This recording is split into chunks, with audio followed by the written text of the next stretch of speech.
Aujourd'hui, parlons de la manière dont il faut répondre à un client lorsqu'il vous demande un devis.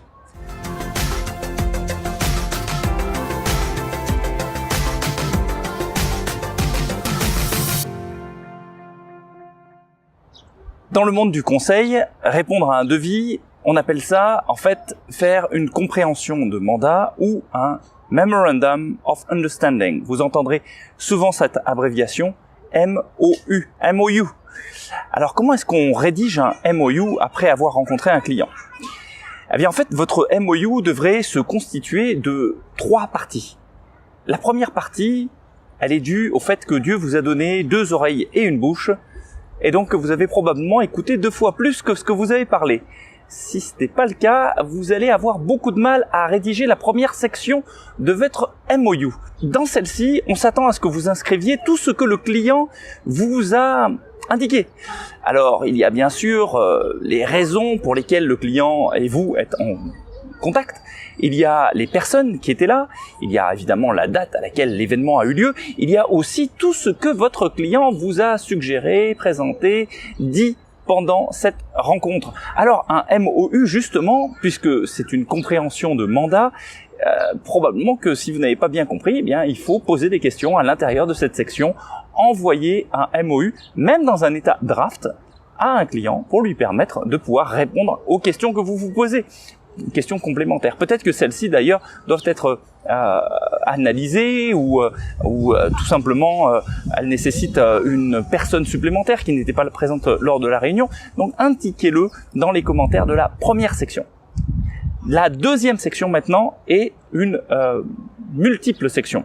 En fait, il devrait y avoir à l'intérieur toutes les étapes par lesquelles vous allez passer pour pouvoir rendre le service à votre client. Tout ce que vous allez devoir faire pour que votre client soit satisfait et qu'il ait un bon service. Alors, qu'est-ce qu'on fait? Normalement, on divise en plusieurs étapes. On appelle ça des portes. Porte 1, porte 2.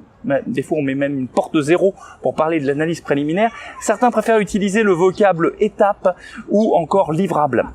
En tous les cas, il devrait y avoir dans cette section un estimé de combien coûte la prestation.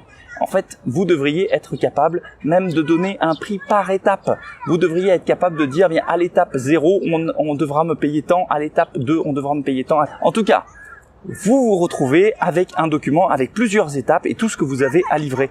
Et probablement que lorsque vous avez fait votre compréhension de mandat, au tout début dans la section des besoins, vous vous êtes rendu compte que vous ne pourrez pas livrer la totalité des besoins exprimés par le client. Et dans ce cas-là, qu'est-ce qu'on fait? Eh bien, c'est là où on est content de faire partie de PS. On implique un autre membre du réseau et on lui permet de pouvoir venir éventuellement ajouter dans le MOU ses propres compétences, ses propres capacités.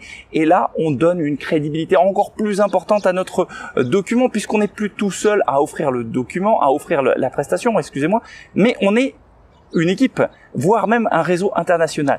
Et finalement, la dernière section, elle est très simple. Vous reprenez en grand les termes de votre contrat, les différentes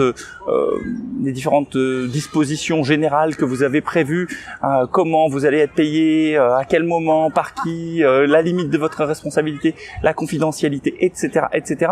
Tout ça devrait se retrouver à la fin de votre document pour que le client puisse signer votre MOU. Et oui, un MOU, ça peut valoir fois 2 contrats. Donc pourquoi ne pas tout de suite faire signer le MOU quand le client est d'accord avec ce que vous avez écrit dedans? Ça permet de rendre les choses beaucoup plus claires, beaucoup plus simples, et surtout, ça permet de commencer le travail tout de suite. Alors, on résume 3 sections. Une où on explique ce qu'on a compris pendant la rencontre. Une deuxième où on donne les grandes étapes du travail qu'on va faire. Et une 3e section pour permettre au client de signer tout de suite, voire même de vous envoyer un chèque, pourquoi pas.